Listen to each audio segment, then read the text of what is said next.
नबी पाक सल्लल्लाहु अलैहि वसल्लम का जिक्र खैर, हुजूर का तज़किरा मुबारक इस दुनिया में बाकायदा तौर पे उस वक्त शुरू हुआ जबकि सैयदुना आदम अलैहिस्सलाम को अल्लाह तबारक व तआला जल्ल व अला ने जमीन पर उतारा। आपका नुज़ूल श्रीलंका का जो शहर है सरनदीप, वहां पर हुआ। इसको भी हिंद ही कहा जाता था। आप अहदीस मुबारका हाफिज जलालुद्दीन सयूती रहमतुल्लाहि तआला अलैह ने, ये उलमा के लिए अर्ज कर रहा हूँ, हाफिज जलालुद्दीन सयूती रहमतुल्लाहि तआला अलैह ने खसाइसुल कुबरा में वो अल्फाज सारे नकल किए हैं जहाँ सैयदुना आदम अलैहिस्सलाम के नुज़ूल का तज़किरा है कि आप जिस वक्त ज़मीन पर तशरीफ़ लाए हैं तो किस इलाके में आपका नुज़ूल हुआ। वो तहकीक के मुताबिक श्रीलंका का शहर सरनदीप था जहाँ आप तशरीफ़ लाए। फिर यहाँ से आपने सफ़र शुरू फरमाया और हिजाज मुक़द्दस बैतुल्लाहिल हराम जा पहुँचे। वहाँ बैतुल्लाहिल हराम की तामीर और सारे मामलात वो वहीं पर हुए। नबी पाक सल्लल्लाहु अलैहि वसल्लम का जिक्र खैर अल्लाह तबारक व तआला ने उस वक्त शुरू फरमाया बाकायदा इस ज़मीन पर जबकि हज़रत सैयदना आदम अलैहिस्सलाम इस दुनिया में तशरीफ़ लाए।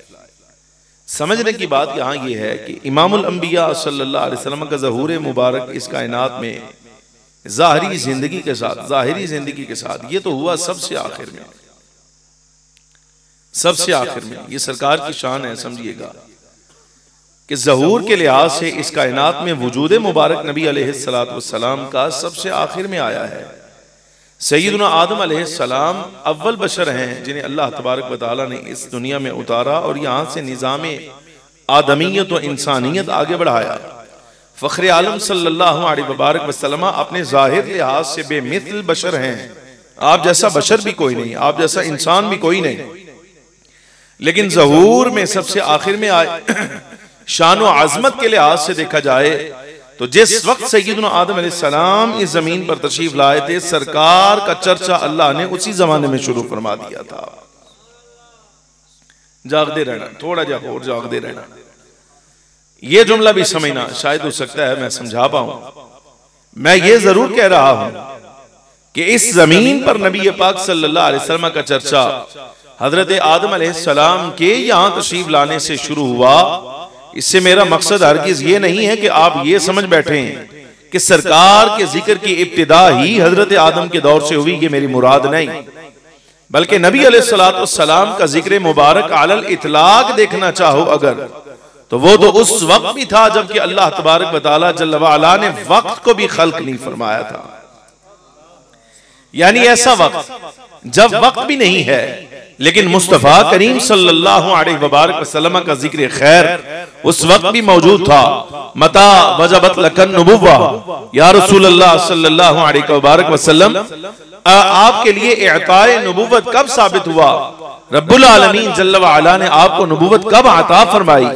तो फख्र आलम सल्लल्लाहु अलैहि वसल्लम ने जो जवाब दिया था, ये हमारी कुतुब हदीस में मरवी है, फरमाया हम उस वक्त भी नबी थे जबकि सैयदना आदम अलैहिस्सलाम अभी पानी और मिट्टी के दरमियान थे। यानी हदीस से साबित होता है कि हजरत आदम अलैहिस्सलाम का खमीर मुबारक भी उस वक्त तैयार नहीं हुआ था जबकि इमामुल अंबिया सल्लल्लाहु अलैहि वसल्लम का जिक्र मुबारक उस वक्त भी अल्लाह तबारक व तआला ने जारी और सारी रखा हुआ था, बल्कि सरकार को इताए नबुव्वत भी हो चुका था। इस सिलसिला में मैंने अपनी पूरी गुफ्तगू में सिर्फ दो हदीसें आपके सामने पढ़नी है, दो रिवायत।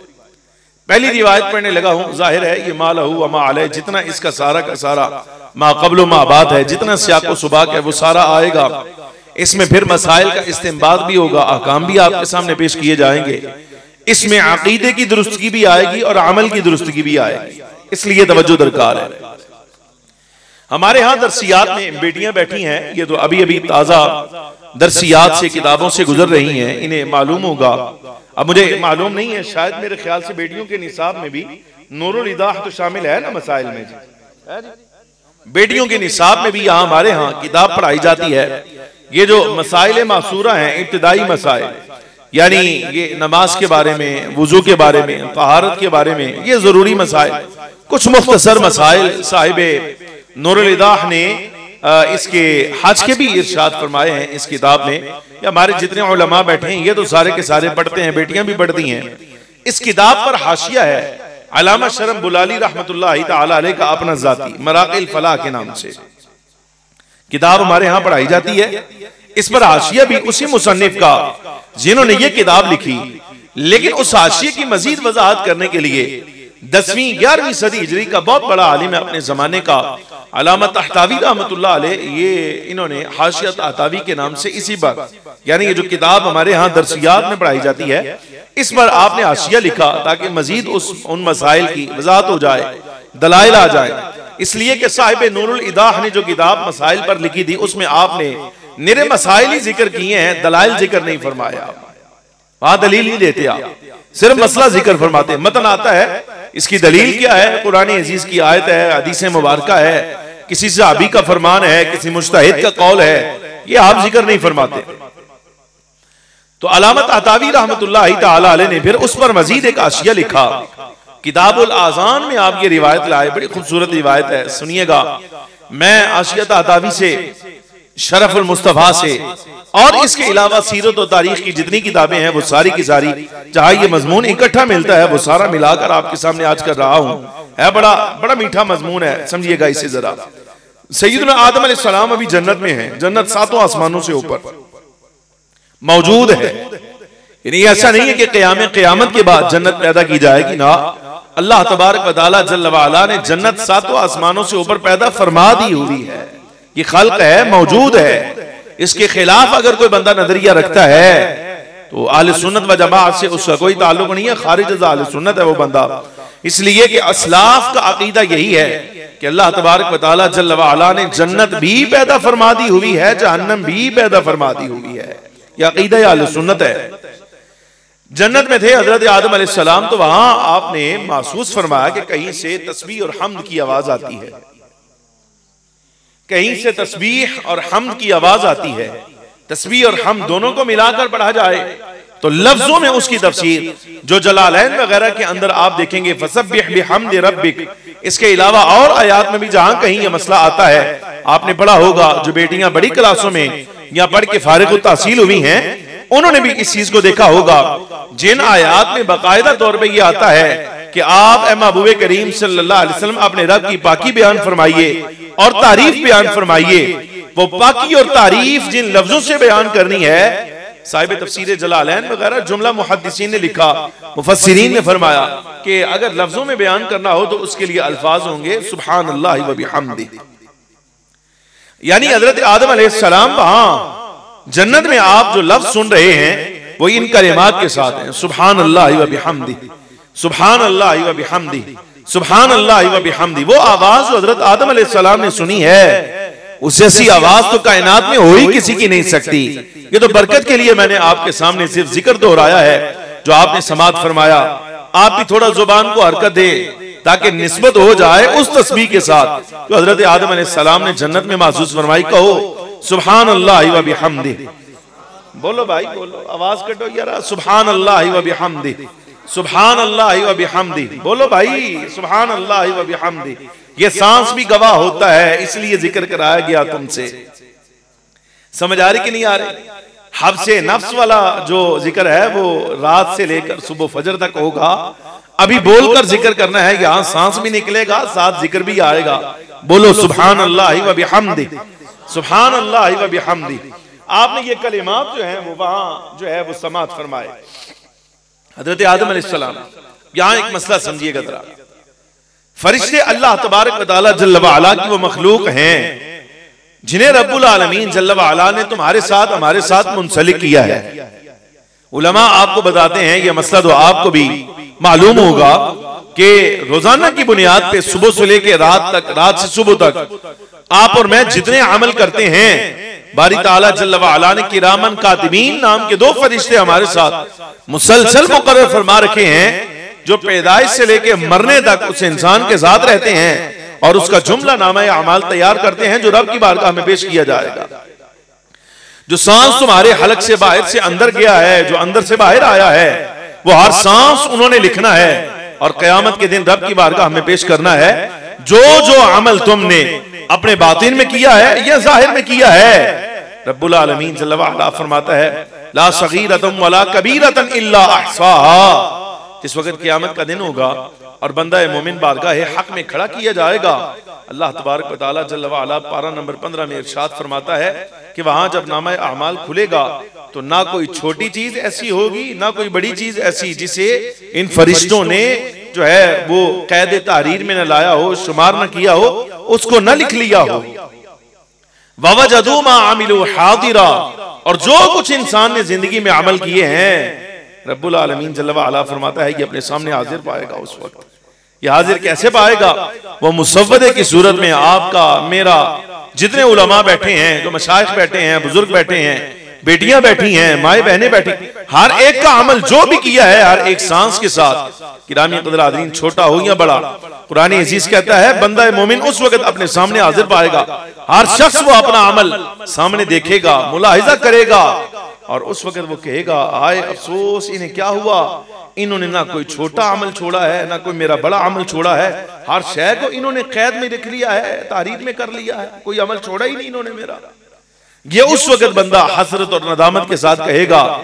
अर्ज ये करना है, ये आयत पढ़ के बताना ये चाहता हूं कि भाई अमल वो करो कि क़यामत के दिन जब रब की बारगाह में नामा अमाल खुले तो वहां तुम्हें ये ना कहना पड़े कि हाय अफसोस इन्होंने ना मेरा कोई छोटा अमल छोड़ा ना बड़ा छोड़ा, मगर ये कि रब की बारगाह में पेश कर दिया। उस वक्त की नदामत से बेहतर ये है कि आज बंदा ऐसा अमल ना करे, और ऐसा अमल अगर हो गया है माअज़ल्लाह जो रब की बारगाह में पकड़ का बायस है, तो ऐसी सूरत में चाहिए कि सच्चे दिल से तौबा करके अपने आप को उस अमल से अलग करे, बचाए, ताकि रब की बारगाह में सुरखरू हो जाए। बहरहाल मैं ये अर्ज कर रहा था कि फरिश्ता हर वक्त तुम्हारे साथ रहता है। बाज मलाइका ऐसे भी हैं जिन्हें रब्बुल आलमीन जल्ल व अला ने तुम्हारी हमारी हिफाजत पर मामूर फरमाया है। सरकार की एक रिवायत मुबारका मेरे नजरों से गुजरी जिसका मजमून ये था, फख्र आलम सल्लल्लाहु अलैहि वसल्लम फरमाते हैं कि ये जो तुम्हारे और फरिश्ते के दरमियान हिजाब है, अगर ये पर्दा उठा दिया जाए तो तुम्हें हर ऊंची चीज पर, हर नीची चीज पर, ऊंच नीच पर बैठी हुई जो मखलूक नजर आए वो अल्लाह के फरिश्ते हैं। कायनात का कोई शय ऐसा है ही नहीं जो अल्लाह रब्बुल आलमीन जल्ल व अला ने फरिश्तों से खाली छोड़ा हो। लेकिन अजीब बात यह है, ये यहाँ का निजाम है, इतनी तादाद में फरिश्ते होने के बावजूद हमें नजर नहीं आते, फरिश्ता नजर नहीं आता। ये रिवायत समझा रहा हूं आपको जो शुरू की है हजरत आदम अलैहिस्सलाम की। अब मसला समझिएगा, यहां ये इस दुनिया का कानून है कि फरिश्ता यहां नजर नहीं आता, लेकिन जन्नत में अल्लाह तबारक व तआला जल्ल व अला ने ऐसा हिजाब और पर्दा रखा ही नहीं। वहां कोई रुकावट नहीं, कोई मुमानअत नहीं। वहां की जितनी मखलूकात है, चाहे फरिश्ते हो, खुद्दाम हो, गिलमान हो या जनाबे वाला हुरान ऐन, हर मखलूक वहां पर बेहिजाब नजर आती है।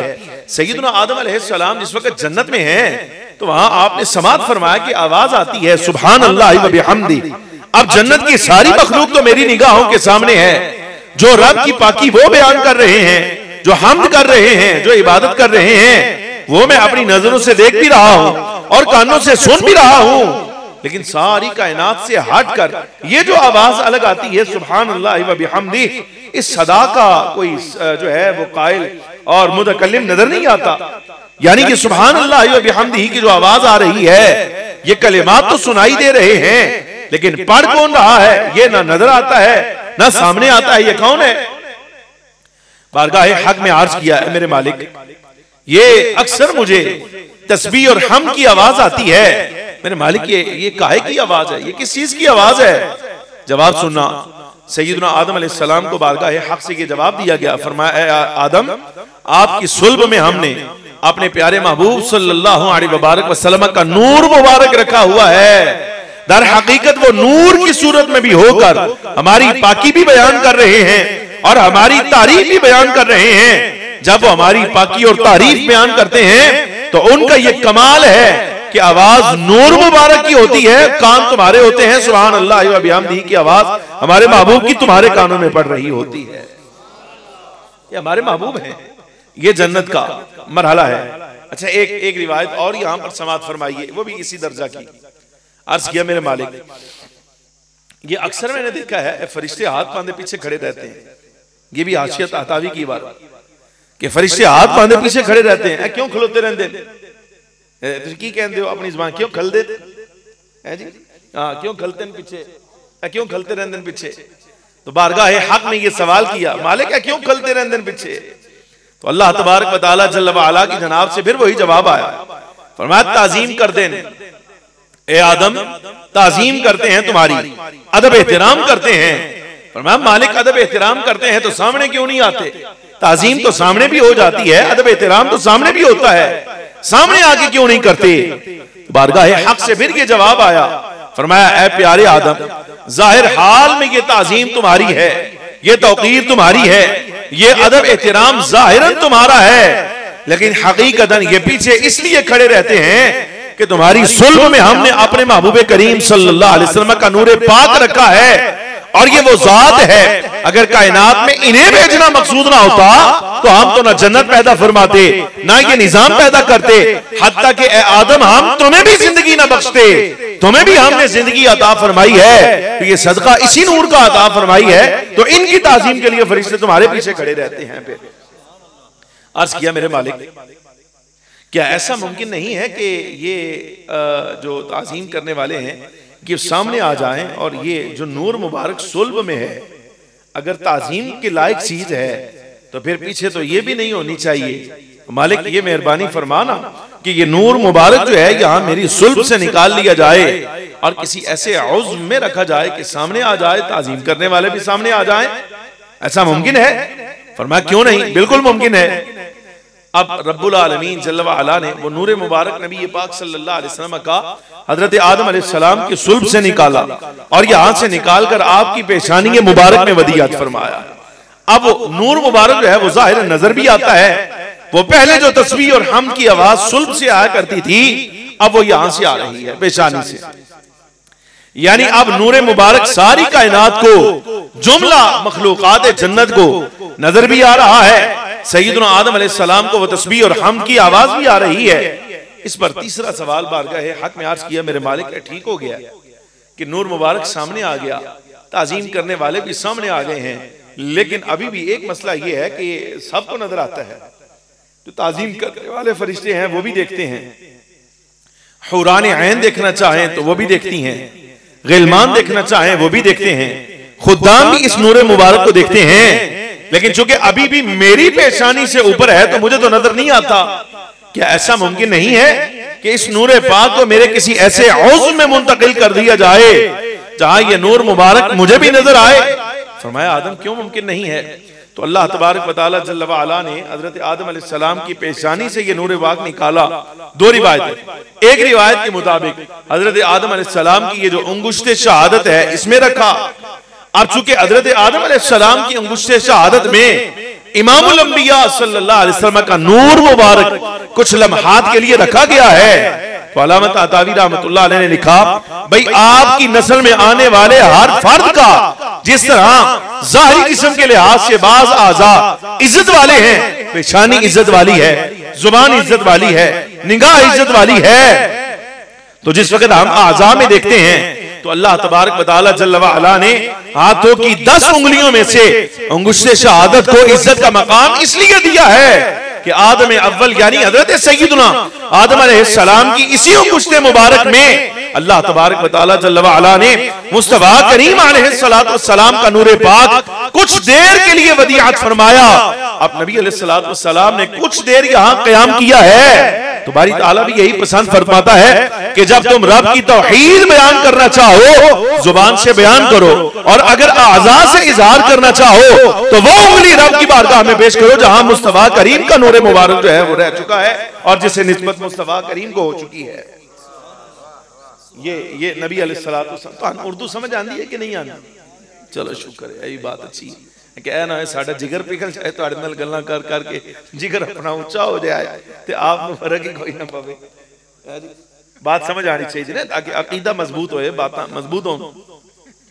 अब एक मसला समझे जी, अब मारिफत की बात है, एक जुमला समझना है। ये नूर मुबारक इस वक्त यहाँ उंगली में आया, ये एक रिवायत, और दूसरी रिवायत ये है कि नूर पाक नबी अलैहिस्सलातु वस्सलाम का हजरत आदम अलैहिस्सलाम के दोनों अंगूठों में आया। जागते रहना, नूर मुबारक जो है हजरत आदम अलैहिस्सलाम के अंगूठों में आया। ये गालिबन अब जो मजमून आपके सामने पढ़ने लगा हूं ये इंजील बरनबास का है। कुरान अजीज से पहले हज़रत ईसा अलैहिस्सलाम को जो अल्लाह तबारक व तआला ने किताब अता फरमाई कि उस किताब का मजमून है इंजील बरनबास का। लेकिन उससे पहले एक समझे, जिस वक्त अच्छा वो नूर मुबारक की आवाज यहां से आती थी सुल्ब से, अब पेशानी में आया तो आवाज यहां से आई, जब अंगूठों में आया तो आवाज यहां से आनी शुरू हो गई, नजर भी आता था, और जो तस्बीह नबी अलैहिस्सलाम का नूर पाक करता था वो तस्बीह भी सुनाई देती थी। सैयदना आदम अलैहिस्सलाम ने जिस वक्त सुना भी देखा भी, तो एक लम्हा ऐसा आया, एक मरहला ऐसा आया जहां हद दर्जा हजरत आदम अलैहिस्सलाम को मोहब्बत और प्यार आ गया नबी अलैहिस्सलाम के नूर पाक पे,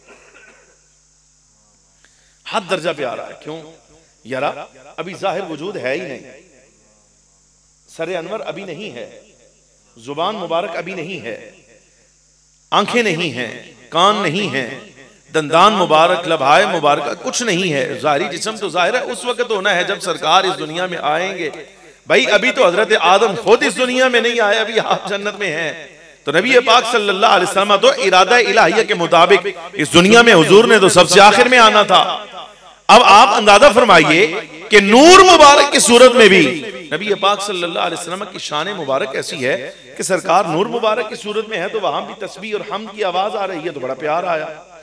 भाई औलाद में दाऊद भी हैं, मूसा कलीम भी हैं, इब्राहिम खलील भी हैं, लेकिन उन्हें जब सुल्ब से निकाला है तो तब पता चला है कि दाऊद ऐसे खूबसूरत है, इब्राहिम ऐसे कमालात वाले हैं, मूसा कलीम इस शान वाले हैं, लेकिन नबी पाक सल्लल्लाहु अलैहि वसल्लम को अभी जर्रा की सूरत में भी रब्बुल आलमीन जल्ल व अला ने वैसे हजरत आदम अलैहिस्सलाम के सामने पेश नहीं फरमाया जैसा कि हजरत दाऊद अलैहिस्सलाम और दीगर अंबिया को पेश फरमाया है, लेकिन उस वक्त भी नूर मुबारक से आवाज आ रही है, तो फिर प्यार तो आना बनता था।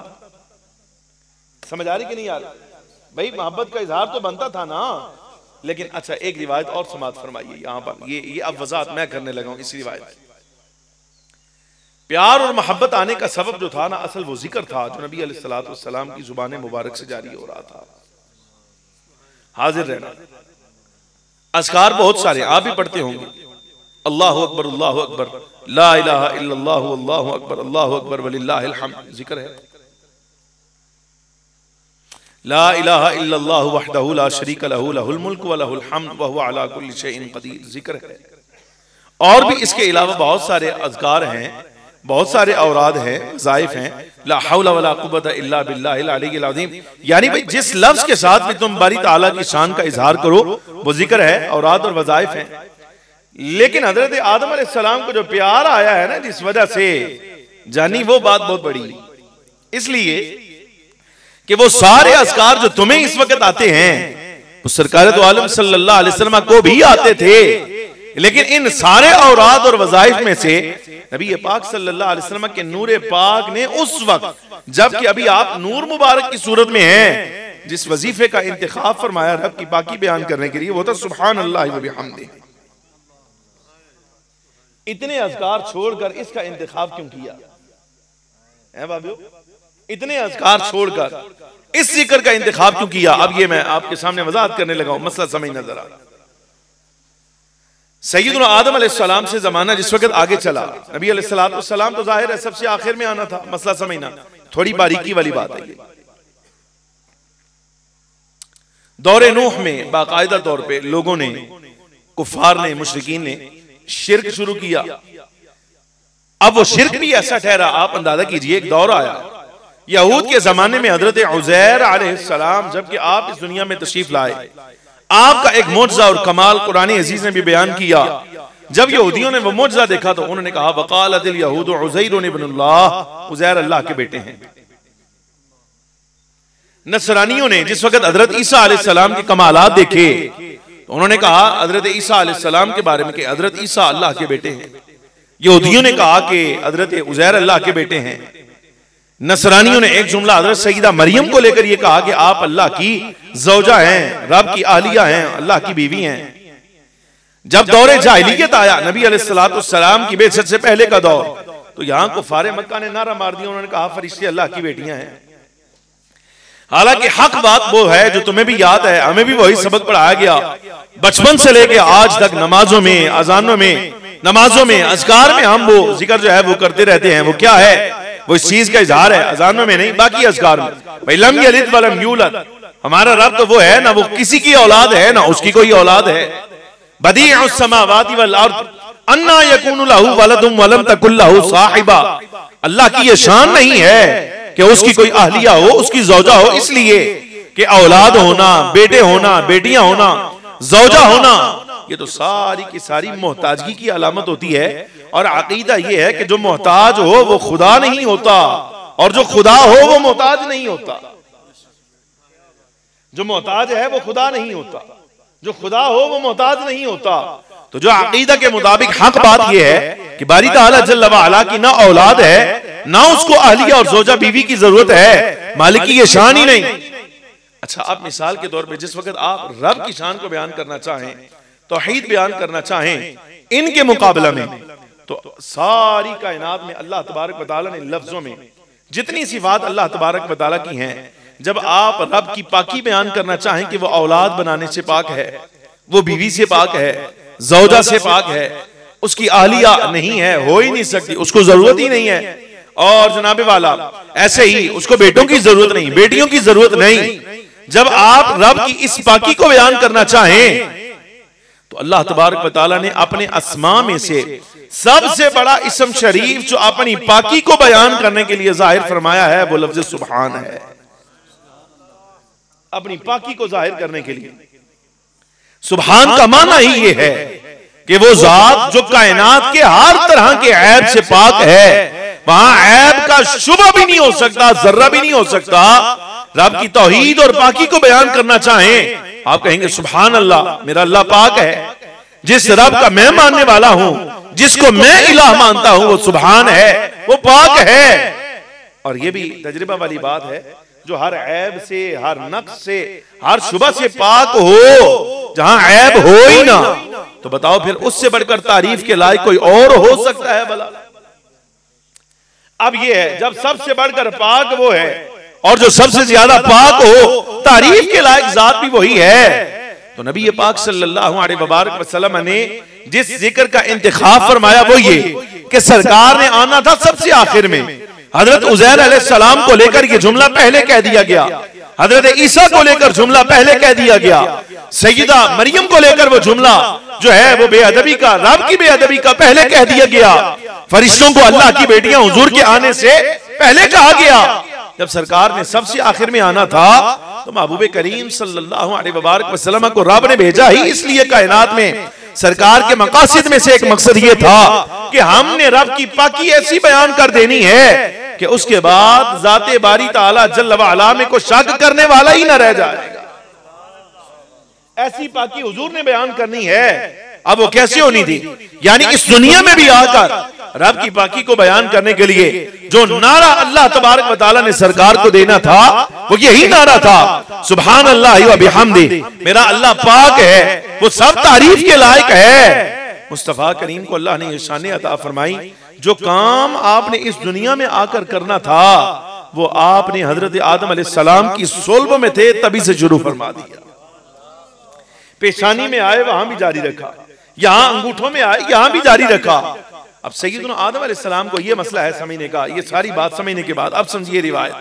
हजरत आदम अलैहिस्सलाम को प्यार आया ही इसलिए कि अभी मुस्तफा करीम अलैहिस्सलाम आए ही नहीं, अभी तो जन्नत से जमीन पर हमने जाना है, फिर शीस ने आना है, फिर हजरत नूह ने आना है, फिर हजरत इदरीस ने आना है, फिर इब्राहिम खलील का दौर आना है, फिर जनाब वाला मूसा कलीम का जमाना आना है, बनी इसहाक है, बनी इस्माइल है, बनी इसराइल हैं, हजरत ईसा अलैहिस्सलाम के बाद जाकर अल्लाह तबारक व तआला ने इमामुल अंबिया को जाहिर करना है। और सरकार ने दुनिया में जाकर जो काम करना है वो हुजूर सल्लल्लाहु अलैहि वसल्लम मेरी ये औलाद यही मेरे अंगूठों में कर रहे हैं।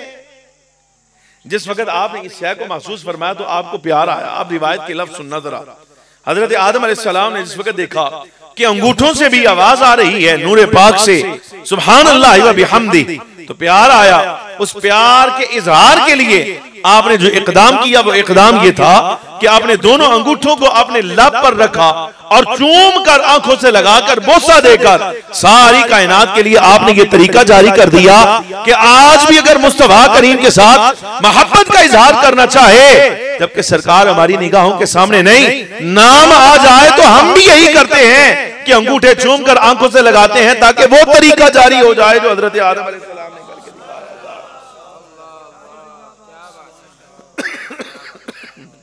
जो आदम अलैहिस्सलाम ने किया था।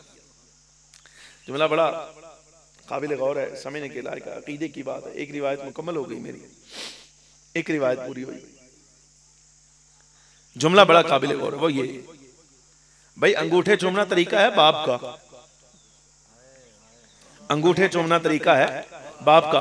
जाहिर है तुसी परेशान हो, वाबियन बनिए, देवबंदियां पीछे चलिए, तबलीगी जमात नाल टुर जाइए, भैया जनाब वाला वाबियां पीछे टुर जाइए, को शिया पीछे। ये आजकल साड़ी बड़ी बीमारी आले सुन्नत के अंदर नीम शिया पैदा हो गए। कोई आंदा नारा तहकीक नहीं लाना, कोई आंदा नारा फलाना नहीं लाना, नारा फलाना नहीं लाना। तुसा कदी सोचिया नहीं तुसी इस दौर की पैदावार हो, तुहाडे तो पिछे इतने इतने उलमा मशाइख बुजुर्ग सारे काम कर चुके, तो ये नवे मुहक्किक पैदा हो गए, ऐ नहीं करना हुण ऐ करना है, बस शर्म हया ही नहीं रह गई। तुहाडे किसी बंदे नूं ऐ मत कदी नहीं आंदी, यार तुहानू नहीं कह रहा, उन्होंने लोगों कह रहे हैं जिहड़े लोग इस तरह के नजरिए तुहाडे अंदर इंजैक्ट करते हैं, तुहानू टीका लांदे ने इहो जे गंदे नजरियात दा। वो क्या कि नारे तहकीक की जरूरत नहीं, क्यों जरूरत नहीं। उस्तादुल कुल मौलाना अता मोहम्मद साहिब बंदियालवी रहमतुल्लाहि ताला अलैह, हाजी खलील साहब जानते होंगे, उस्तादुल कुल मौलाना अता मोहम्मद साहब बंदियालवी इस वक्त के हमारे जितने उलमा हैं वो आप फरमा रहे सो ना जी। एक शेख साडे इत्थे आए सन बुजुर्ग, वो भी उस्तादुल कुल मौलाना रहमतुल्लाहि ताला उस्तादुल कुल दे शायद वो शागिर्द सन। मौलाना हयात साहब जिन्हों के बारे आप फरमाते हो, किन्हां दे शागिर्द सन? मुहद्दिस आज़म पाकिस्तान। ये वैसे मुहद्दिस आज़म पाकिस्तान रहमतुल्लाह अलैह के साथ जो तरीका मिलता है, इस जमाने में रहने वाले अक्सर जो उलमा हैं हमारे, ये हदीस में शागिर्द होते हैं हजरत मुहद्दिस आज़म पाकिस्तान के, और फलसफा में ये शागिर्द होते हैं हजरत उस्तादुल कुल मौलाना अता मोहम्मद साहिब बंदियालवी रहमतुल्लाह अलैह के। बहुत बड़े आलिम उलमा जानते हैं। गुल अरशीफ जिस जमाने आप पढ़ाते सन ना, उस जमाने के मौलवी ने गुल अरशीफ उत्ते एतराज किया, तो आपने उसके रद में सैफुल आता नाम से एक पूरी किताब लिखी, वो मेरे पास मौजूद है मेरे ज़ख़ीरा में। उसने उसके कई एतराज़ात में से एक एतराज़ ये भी था, नारे तहकीक तुसी क्यों लांदे हो, तो उस्तादुल कुल दा जवाब, उस्तादुल कुल फरमाया, ये जुमला सुनना जरा, फरमाया ये नारा आज मौलवी रद्द कर रहा है, हालांकि इस नारे की इब्तिदा उस वक्त हुई थी जब इसका बाप भी पैदा नहीं हुआ था। अब्बा होनी दुनिया च आए नहीं, नारा उस वेले बुजुर्गा जारी किया है, ते ऐ बेईमान आदमी हुण दुनिया ते आके आदा नारा ठीक नहीं। यानी आप अंदाजा करें इस जमाने में उस्तादुल कुल जैसा बंदा मौजूद है, वो तस्लीम कर रहा है, और मुहद्दिस आज़म पाकिस्तान जैसा मुहद्दिस और आली आलिम मौजूद है, वो तस्लीम कर रहा है। ये गली मोहल्ले का शापर जो है वो कह रहा है कि जनाब वाला ये नारा जायज नहीं है। समझ आ रही कि नहीं आ रही भाई? यानी गली मोहल्ले का शापर समझते हो? और यार शापर का मतलब यह होता है नेरी चलती है ना, तेज हवा चलती है, तो यहाँ सड़क पे पड़ा एक शापर होता है जो उड़ के आता है, उसके बारे में पता ही नहीं होता वह कहाँ से आया है। नहीं समझ आई? उसके बारे में पता नहीं होता ये कहाँ से आया है।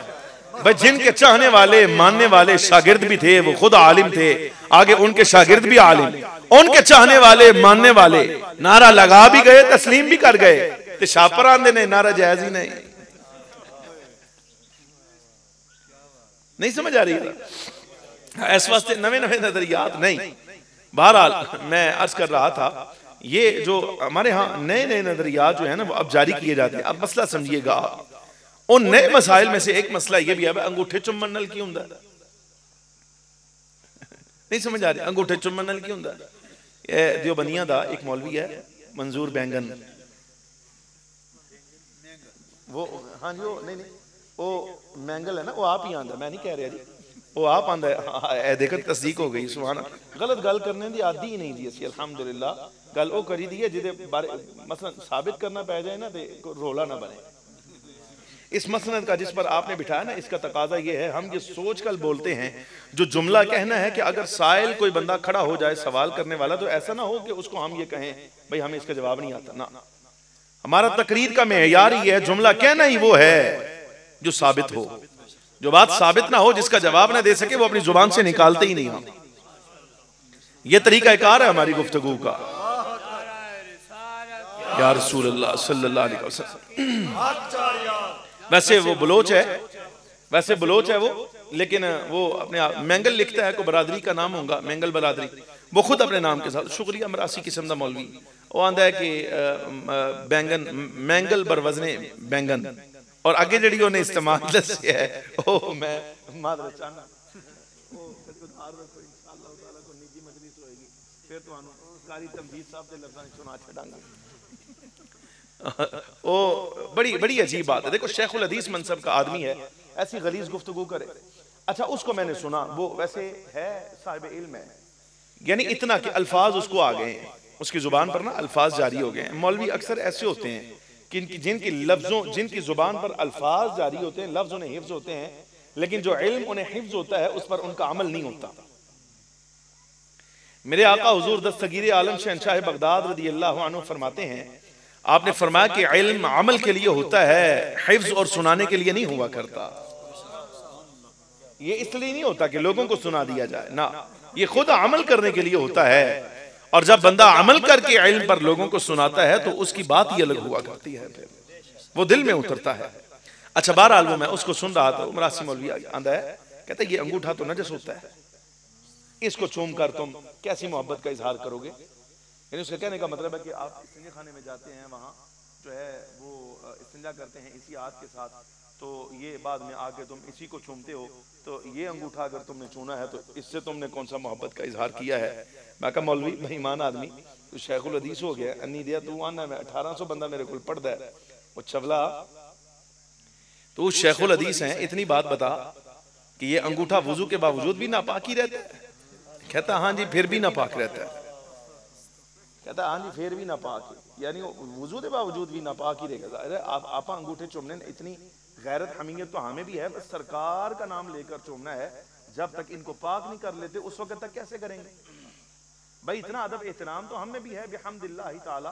वो केड़ा कोई ऐसा जाहिल तरीन बंदा भी ऐसा दिखाओ कि जो माअज़ल्लाह सुम्मा माअज़ल्लाह अभी जो है वो बैतुल खला से बाहर आए और फौरन अंगूठे चूमे आपका। हरामी आदमी एक नंबर के, झूठ बोलते हैं, सारे कज़्ज़ाब लोग हैं। यानी इतना एहतराम तो हमें भी है भाई। वुजू करना है, वुजू के बाद अगर इकामत में अजान में कहीं हुजूर का इस्म शरीफ आ जाए तो तब अंगूठा चूमना है, तो अब नजस कैसे रह गया। लेकिन एना मौलवियों ने एहो जिहियां गल्लां समझ नहीं आंदियां। फिर इसका जवाब ये है, इतनी बात बता कि अगर ये अंगूठा चूमते हुए नजस रह जाता है, ये हाथ अंगूठा चूमते हुए नजस रह जाता है, तो यही नजस अंगूठा लेकर भला नमाज में खड़ा हुआ जा सकता है। फिर नमाज में खड़ा हुआ जा सकता है। और अगर मौलवी कहे, यानी मौलवी मंजूर मैंगल कि जनाबे वाला नमाज में अंगूठा जो है वो लेकर खड़ा हुआ जा सकता है इसलिए कि अब पाक हो गया, तो फिर हम जवाब देंगे ये बात, इतना जरूर कहेंगे कि भाई जो अंगूठा नमाज पढ़ते वक्त रब की बारगाह में हाजिर हो पाक हो जाता है, तो जिस वुजू की वजह से नमाज में खड़े होने के लायक हो गया है, उसी वुजू की वजह से सरकार का नाम लेकर चूमने के लिए भी जायज हो जाएगा और पाक हो जाएगा फिर उस वक्त भी। या रसूलुल्लाह सल्लल्लाहु अलैहि वसल्लम। गिरामी कदर आदमी, अब मैं जो बात कर रहा था वो ये कि बंदे का बाप नेक हो ना, बाप नेक हो, उसका अमल भी ठीक हो, तो फिर आगे औलाद भी वही अच्छी करार पाती है जो अपने बाप के तरीके को आगे बढ़ाए। बाप नेक हो, उसका काम भी ठीक हो, औलाद आगे से एतराज करे तो बाप को कुछ नहीं कहा जाता, फिर औलाद के बारे में सोचा जाता है ये कैसी है। हमारा बाप हजरत आदम अलैहिस्सलाम नेक हैं, नबी हैं, अल्लाह तबारक व तआला जल्ल व अला ने उन्हें नबूवत के मकाम पर फाइज किया है, वो जात भी भली है और उनका अमल भी भला है। हम अपने बाप को नेक समझते हैं, उनके अमल को भी नेक समझते हैं, औलाद भी नेक हैं, इसीलिए हम तो अपने बाप के तरीके को आगे बढ़ा रहे हैं। जो एतराज कर रहा है उसको सोचना चाहिए उसकी अपनी हैसियत कहां खड़ी है। फिर बाप को तो कुछ नहीं कहा जाएगा। समझ आ रही कि नहीं आ रही?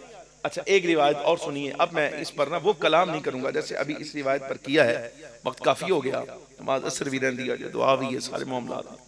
एक रिवायत इंजील की सुनिए, बात खत्म। इंजील ये था दुनिया की इब्तिदा और नबी अलैहिस्सलाम का तज़किरा। हजरत ईसा अलैहिस्सलाम को अल्लाह तबारक व तआला ने ये शान अता फरमाई बारी ताला जल्ल वाला ने आप पर यह करम फरमाया, आपकी ये कुदरत है, अंबिया की कुदरत ऐसी हुआ करती है। कुरान अजीज ने भी यही कहा कि आप मुर्दा भी जिंदा कर लेते। कुरान शरीफ ने, बेटियां बैठी हैं, ये मुअल्लिमात हैं, आलिमा हैं, इस वक्त फाजिला हैं, तो इनके इल्म व फजल का तकाजा ये है, चूंकि इस मरहले से गुजर आई हैं, अब इनको ये बात ज्यादा समझ आएगी आसानी के साथ। रिवायत इंजील की पढ़नी है, लेकिन ये मुकदमा पढ़ूंगा फिर समझ आएगा। और आपको अल्लाह तबारक व तआला ने ये शान भी अता फरमाई, किसी बंदे को अगर कोढ़ का मर्ज हो जाता था, कोढ़ का मर्ज, ये कोढ़ से मुराद ऐसी बीमारी होती है इसमें ना जिस्म खुश्क होना शुरू हो जाता है। मसलन यहाँ बीमारी हुई ना, असर आया तो यहाँ से गोश्त खुश्क होता और नीचे गिर जाता, नीचे से हड्डी नजर आना शुरू हो जाता। और ऐसे करते करते ये इतनी नफरत अंगेज बीमारी होती है, ऐसे बंदे का इलाज तो दूर की बात है, इसके करीब जाना और सुनना भी को बंदा पसंद नहीं करता, इतनी नफरत अंगेज बीमारी है ये। अच्छा, ऐसा अगर कोई बंदा हजरत सैयदना आदम अलैहिस्सलाम की बारगाह में हजरत ईसा अलैहिस्सलाम की खिदमत में लाया जाता, तो आपके निरा दस्ते मुबारक में अल्लाह ने ये शान रखी हुई थी कि दम नहीं करना पड़ता था, यानी जरूरत नहीं, ये मोहताजगी नहीं थी कि आप कुछ पढ़ें भी। निरा दस्ते मुबारक में इतनी शान है कि आप वो मस कर देते तो वहां उसी वक्त गोश्त भी आ जाता, मांस भी आ जाता, और बिल्कुल ऐसा हो जाता जैसे तंदुरुस्त हाथ होता है जहां भी बीमारी होती। अब मसला समझ लीजिए, हज़रत सैयदना ईसा अलैहिस्सलाम ने जब इन कमालात का इजहार शुरू किया, मादरजात नबीना, अगर पैदाइशी नबीना हजरत सैयदना ईसा अलैहिस्सलाम की खिदमत में हाजिर हुआ तो आप दस्ते मुबारक लगाते, नजर आ जाते, बिनाई वापस आ जाती, उसको नजर आना शुरू हो जाता। ऐसे कमालात सैयदना ईसा अलैहिस्सलाम का जिस वक्त ये चर्चा हुआ आपकी मसीहाई का, तो एक खातून अपनी औलाद को उठाकर आपकी खिदमत में लाएगी। इंजील बरनबास की इबारत है। मैं लाहौर में एक जलसे में ये इबारत पढ़ रहा था, जब मैं इबारत पढ़ के फारिग हुआ तो जलसे के बाद एक बंदा आकर मुझे मिला, सलाम किया और बड़ी उसने मेरी तारीफ की और ये वो सारा कुछ कर कर आके मैंने उसका शुक्रिया भाई, आपकी मेहरबानी, चलो आपको बात समझ आ गई। जलसे में से कोई बंदा उठ के ये कह दे आपकी बातें समझ आई हैं, तो इतना काफ़ी होता है, एक बंदा भी समझ आ जाए, बहरहाल काफ़ी होता। तो बात करता रहा, 2-4 मिनट गुफ्तगू के बाद मुझे कहने लगा, ये जिस मकान के साथ हम खड़े, हाथ लगा कहता ये मकान मेरा है, मैं रेलवे का मुलाजिम हूँ और मजहबन ईसाई हूँ। कहने लगा मैं मजहबन ईसाई हूँ, हर साल हमारी इस कॉलोनी में नबी अलैहिस्सलाम का मिलाद होता है, मैं आता हूँ, यहाँ बैठता हूँ, सुनता हूँ, लेकिन आज इतनी मेरी ज़िंदगी गुजर गई, पहली मरतबा मैंने किसी से सुना है कि उसने इंजील की इबारत पढ़ के नबी आखिरुज़्ज़मान सल्लल्लाहु अलैहि वसल्लम की शान व आज़मत को बयान किया है। कहता असल में आया इसलिए हूँ तुम्हारी तस्दीक करने के लिए, जो इबारत तुमने इंजील की पढ़ी है मिन व अन, ये मेरी नज़र से गुजरी है, तुमने हरफ हरफ ठीक पढ़ा इंजील का। कहता हरफ हरफ तुमने इस इबारत का ठीक पढ़ा। मैंने भी अल्लाह का शुक्र अदा किया। फिर मैंने उसको कहा, मैंने कहा यार अगर तुम्हें ये सारा कुछ मालूम है तो कलमा नहीं पढ़ लेता था। दावत दे आए हैं, अल्लाह तबारक व तआला उसके नसीब में फरमाए कलिमा उसको नसीब हो जाए। बहरहाल इबारत आप सुनिएगा, एक ईसाई इस इबारत की तस्दीक कर चुका है कि ये इबारत इंजील में मौजूद है। वो खातून आई और आकर उसने अपना बच्चा सामने रखा और कहने लगी कि मेहरबानी फरमाइए, जो मसीहाई का इजहार आप अपनी कौम पर कर रहे हैं इस बच्चे पर भी फरमाइए। हजरत ईसा अलैहिस्सलाम ने पूछ लिया, भाई माई कहाँ से आई? उसने कहा जी फलाने इलाके से आई। आपने फरमाया वो मेरे दायरे में नहीं आता वो इलाका मेरे दायरे में नहीं आता। कमाल अल्लाह ने दिया है, इजहार भी कर सकता हूं लेकिन इजाजत नहीं है। मतलब ये कि जितने अंबिया किराम अलैहिस्सलाम अल्लाह पाक ने मबऊस फरमाए, ये ज़मानी और मकानी लिहाज से इनका दायरा महदूद होता था, वक्त भी महदूद है नबूवत का, और जिस इलाके में मबऊस हुए हैं इनके कमालात का इजहार और कलिमा का इजहार उसी कौम तक रहता था, उस हद से बाहर नहीं हो सकता था, ना वक्त के लिहाज से और ना जगह के लिहाज से। आपने फरमाया माई कुदरत का इजहार कर सकता हूं, लेकिन चूंकि मैं पाबंद वही हूं, मैं अल्लाह के हुक्म का पाबंद हूं, नबी अल्लाह के हुक्म का पाबंद होता है, लिहाजा मुझे इजाजत नहीं है कि मैं ये काम करूं। अब आप ये समझिएगा ना, कई लोग ऐसे, उनको ना मांगने का ढंग होता है, उनको ना मांगना आता है, नहीं समझ आ रहे, मांगना आता है, मांगना आता है मतलब ये हमारे यहाँ भी कई ऐसे होते हैं, मज़ारात पे औलिया किराम की बारगाह में जाते हैं, ना मुराद लौट आते हैं, इसलिए कि मांगने का ढंग नहीं होता चवलाना। वहां जाके उसे सिद्धि हो जाते हैं, दाता साहब हमारी खिदमत चाहें, साढ़े काम करो, दाता साहब तेरे बाप के नौकर है, तेरा काम करें, ये कोई आदाब है? आदाब क्या है? तुम जिस साहिब मज़ार के पास जा रहे हो वहां जाओ, वुजू करो, अच्छा लिबास पहन कर जाओ, जो वक्ती नमाज है वो नमाज पढ़ो, कोई इजाफी नफल पढ़ो, को तौबा इस्तिग़फ़ार करो रब की बारगाह में, ये करके फिर उस साहिब मज़ार की बारगाह में हाजिर हो। यहाँ आकर अगर तुम्हें कुरान अजीज कुछ याद है, को अलहम्द शरीफ याद है, को सूरह यासीन शरीफ याद है, को सूरह मुल्क याद है, सूरह इखलास याद है, वो पढ़ो, पढ़ के दरूशी पढ़ के साहिब मज़ार को इसाल करो, फिर कहो कि हम पर नजर इनायत फरमाइए। ये तो तरीका कार है। सीधा जाकर ख्वाजा साहब ए कम कर, कमाल होगी, ख्वाजा साहब कम कर दो। ख्वाजा साहब को दुकानदार है, गली मोहल्ले का आदमी है जिसके साथ तुम बात कर रहे हो, वो असल उस माई को ना मांगना आता था। ये जिसकी बात इंजील से कर रहा हूं ना, उसको मांगना आता था। बारगाहे हज़रत सैयदना ईसा अलैहिस्सलाम में उसने अर्ज किया, उसने कहा कि हुजूर बात ये है, दस्तरखान लगा हो, दस्तरखान तो जाहिर है दावत पर बुलाए गए लोग ही मदऊब होते हैं, और वो खाना जो खास खास नेमतें होती हैं वो उन्हीं के लिए बनाई जाती हैं। यानी मिसाल के तौर पे अल्लामा साजिद साहब ने कोई दस्तरखान खास लगाया है, उस पे उलमा को अगर बिठाना है तो सिर्फ उलमा को बिठाना, उसमें से अवाम को नहीं बिठाया जाएगा। बिलफर्ज हमारे यहाँ रस्म होती है, घर में भी किसी की दावत की जाए।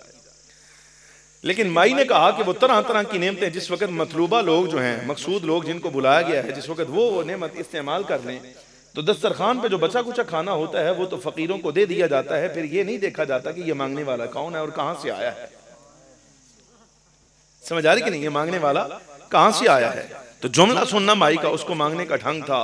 उसे कहा कि हुजूर ये मसीहाई का दस्तरखान तो आपका है, यहाँ नाबीना को बीना करना, यहाँ मुर्दों को जिंदा करना, यहाँ कोड़ियों को तंदुरुस्त करना, यहाँ इल्म अहवाल बयान कर देना, लोगों के घरों के हालात बयान करना, ये जो दस्तरखान कमालात का सजा है, जाहिर है ये आपकी कौम के लिए ही है।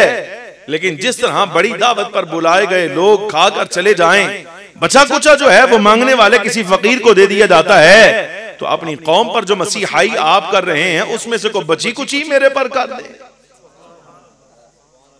इसको मांगने का ढंग था। बारगाह हक में आपने अर्ज किया, मेरे मालिक क्या हुक्म है इस खातून के बारे में। तो जवाब आया, फरमाया अंबिया की बारगाह से कोई खाली नहीं जाता, ना मुराद नहीं जाता। ईसा तुम्हारी खिदमत से भी ये ना मुराद नहीं जाएगी, लेकिन इस शर्त के साथ।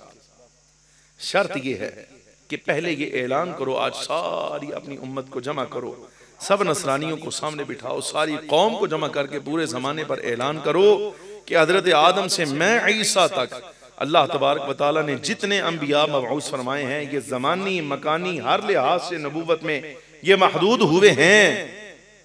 जो कमालात अल्लाह ने अंबिया को अता फरमाए ये सारे के सारे भी महदूद थे और खास खास बस्तियों इलाकों के लिए थे। कहा सारी दुनिया जे जान ले कि वो जात जिनके कमालात ना मशरिक में महदूद हैं, ना मगरिब में महदूद हैं, ना शुमाल जुनूब में महदूद हैं, हत्ता के जमीन और आसमान वाले भी उनकी जात से फायदा उठाएं। अव्वलीन और आखिरीन में अगर अल्लाह ने वो जात बनाई है तो वो नबी आखिरुल ज़मान मेरे बाद आने वाली जात है। आज के बाद कोई बंदा ऐसा ना आए जो हमारे दायरे से बाहर का है और कहे कि हम पे कमाल का इजहार हो ना, ऐसा नहीं होगा। बल्कि ये शान सिर्फ मुहम्मदुर रसूलुल्लाह सल्लल्लाहु अलैहि वसल्लम की है। वो जात ऐसी है कि उनका कलिमा मशरिक मगरिब शुमाल जुनूब में जाएगा, जिस तरह उनका कलिमा मशरिक मगरिब में जाएगा, जमीन व आसमान में जाएगा, ऐसे ही उनके कमालात का इजहार भी इस दुनिया में अल्लाह तबारक व तआला कहीं महदूद नहीं रखेगा। हर मखलूक इमामुल अंबिया नबी आखिरुल ज़मान की जात से फायदा उठाने वाली होगी, लिहाजा उनके आने का इंतजार करो तुम।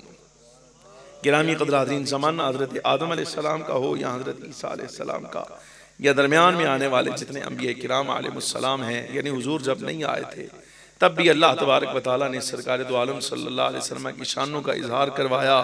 अब तो जमाना ही हुजूर का है। यारा जाग रहे हो, अब तो जमाना ही हुजूर का है और क़यामत तक ये जमाना सरकार का ही चलना है। ये कुछ बातें बरकत के लिए बस मैंने आपके सामने अर्ज की हैं। अभी बहुत सारी बातें ये दरमियान वाला जितना है ये सारा का सारा मैं छोड़ रहा हूँ। और हक तो ये बनता था कि सरकार के ज़माने का भी कोई तज़किरा हो जाता, लेकिन बहरहाल इतना काफ़ी है। आप इसको याद फरमाइए, इसको समझिए और दुआ कीजिए कि अल्लाह तबारक व तआला आपको इस पर हमें भी इस्तिक़ामत नसीब फरमाए, इसी पर ज़िंदगी नसीब फरमाए, इसी पर मौत नसीब फरमाए। और ये मसला भी याद फरमा लीजिए, अक़ीदा सिर्फ अहले सुन्नत व जमात, इसके अलावा अगर कोई बंदा बक बक करेगा तो ऊपर से नीचे फेंका जाएगा और नीचे से सीधा ऊपर जाएगा, लेकिन यहाँ रहने का हकदार नहीं होगा। व आखिर दावाना अनिल हम्दुलिल्लाह।